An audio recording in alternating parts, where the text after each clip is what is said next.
Assalamualaikum anak-anak. Selamat datang di konten pembelajaran YouTube Kota Semarang. Apa kabar? Semoga selalu sehat dan tetap semangat ya. Kali ini kita akan belajar materi kelas 3, tema 2, menyayangi tumbuhan dan hewan, subtema 3, menyayangi tumbuhan, pembelajaran kedua. Pada pembelajaran kali ini terbagi menjadi pendahuluan, materi, kesimpulan, dan kuis. Tujuan pembelajaran yang diharapkan adalah 1. Siswa dapat mengidentifikasi peran individu di lingkungan rumah. 2. Siswa dapat mengidentifikasi langkah-langkah cara merawat tumbuhan. 3. Siswa dapat mempraktikkan kombinasi gerakan memutar dan menekuk dengan tepat. Keluarga Dayu sedang bercakap-cakap di teras rumah. Mereka bercerita tentang kegiatan yang dilakukan hari itu. Tiba-tiba Dayu teringat kalau ia belum melakukan tugasnya. Tugas Dayu setiap hari adalah menyiram tanaman di halaman rumah. Setiap anggota keluarga mempunyai kewajiban dan hak masing-masing. Hak dan kewajibannya tergantung dari perannya di dalam keluarga. Di dalam keluarga ada ayah, ibu, dan anak.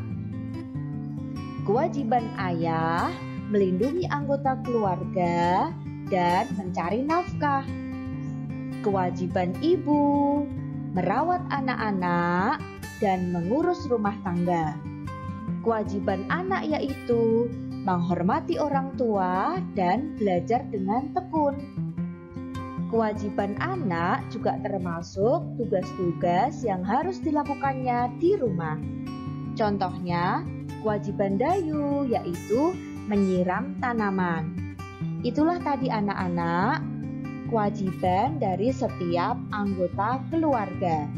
Kewajiban itu adalah sesuatu yang harus kita lakukan. Sedangkan hak adalah sesuatu yang harus kita terima. Kita harus melakukan kewajiban terlebih dahulu sebelum menuntut hak kita. Mari kita membaca bersama membuat dan merawat tanaman gantung. Apakah tanaman gantung itu? Siti dan Lani sedang mengamati tanam-tanaman di sekolah. Siti, ayo kita membuat pot gantung. Tanam tanaman ini sepertinya butuh tempat baru, ajak Lani. Setuju Lani. Kasihan tanam tanaman itu. Potnya sudah tidak cukup, kata Siti. Tanam tanaman itu dapat terganggu pertumbuhannya, kata Lani. Mari kita segera buat pot gantung itu. Apa saja yang dibutuhkan? Tanya Siti. Botol plastik bekas, pita perekat, gunting, tanah, kayu pipih, tali, dan tanaman. Jelas Lani. Lalu bagaimana cara membuatnya? Tanya Siti. Yang pertama kita potong bagian bawah botol. Kemudian rekatkan pita perekat ke sekeliling bagian yang dipotong, kata Lani. Baik, setelah itu? Tanya Siti kemudian. Buat 4 lubang di bagian berperekat.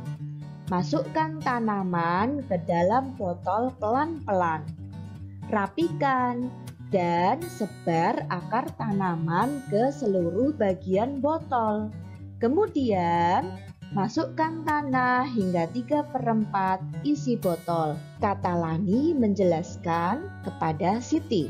Sejauh ini tidak sulit, lanjutkan Lani. Masukkan tali plastik ke dalam lubang. Gantung menggunakan paku di dinding. Tutup bagian yang terbuka dengan kayu pipih. Jelas, Lani. Mari kita ajak teman-teman yang lain untuk membuatnya. Ajak Siti. Nah, demikian tadi anak-anak, Siti dan Lani membuat tanaman gantung. Mereka juga mengajak teman-temannya. Setelah membuat tanaman gantung, mari ikuti gerakan permainan Edo di bawah ini. Pertama, Edo memutar kepala 4 hitungan. Kemudian, Edo memutar lengan 4 hitungan. Lalu, Edo memutar pinggang 4 hitungan juga. Selanjutnya, memutar tumit kanan dulu. Kemudian, dilanjutkan tumit kiri 4 hitungan. Lalu, menekuk kaki kanan dan diletakkan di depan dada 4 hitungan. Kemudian menekuk kaki kiri dan diletakkan di depan dada 4 hitungan. Setelah itu menekuk kaki kanan dan diletakkan di belakang 4 hitungan. Kemudian menekuk kaki kiri dan diletakkan di belakang 4 hitungan. Demikian anak-anak, kita harus selalu berolahraga supaya badan kita juga sehat. Setelah berolahraga, mari kita membaca dongeng pohon kehidupan. Suatu masa, hiduplah seorang pria yang memiliki seorang anak. Ia ingin anaknya tidak menjadi manusia yang gegabah dalam mengambil keputusan. Untuk itu, ia meminta anaknya untuk melihat pohon apel yang berada di tengah hutan jauh dari rumah mereka. Sang anak diminta pergi di musim berbeda, yakni musim penghujan dan musim panas. Saat dia kembali, sang ayah bertanya tentang apa yang dia lihat. Pada saat musim panas, anak mengatakan pohon itu terlihat jelek, gundul, dan bengkok terkena angin. Sebaliknya, pada saat musim hujan, anak mengatakan kalau si pohon memiliki banyak buah yang terlihat nikmat. Setelah anak bercerita, selanjutnya ayah menjelaskan kalau semua yang dia lihat itu benar. Anak hanya melihat pohon itu hanya sekali dalam satu musim saja. Selanjutnya, ayah memberikan nasihat untuk tidak cepat mengambil keputusan dengan satu pertimbangan saja. Lihatlah sekelilingmu. Dengarkan juga nasihat dari orang lain, karena belum tentu apa yang mereka lihat adalah suatu kebenaran. Anak-anak bisa mengambil pelajaran. Yang pertama, supaya tidak gegabah dalam mengambil keputusan. Kemudian, yang kedua, mempertimbangkan dengan baik dan dengarkan nasihat dari orang lain. Nah, kesimpulan yang bisa kita ambil dari pelajaran hari ini adalah 1. Setiap anggota keluarga mempunyai kewajiban dan hak masing-masing. 2. Merawat tanaman merupakan kegiatan menyayangi tumbuhan. 3. Berolahraga rutin setiap hari membuat badan menjadi sehat. Nah, anak-anak, kalian bisa berlatih dengan kuis ini di rumah. 1. Di mana Lani dan Siti bercakap-cakap? 2. Mengapa Lani dan Siti merasa perlu membuat pot gantung? 3. Apa yang dibutuhkan untuk membuat sebuah pot gantung? 4. Apakah yang pertama kali harus dilakukan untuk membuat pot gantung? 5. Apa yang digunakan untuk menutup bagian atas pot gantung? Kemudian, Anak-anak juga bisa mencoba untuk melatih kemampuan berhitung kalian ya.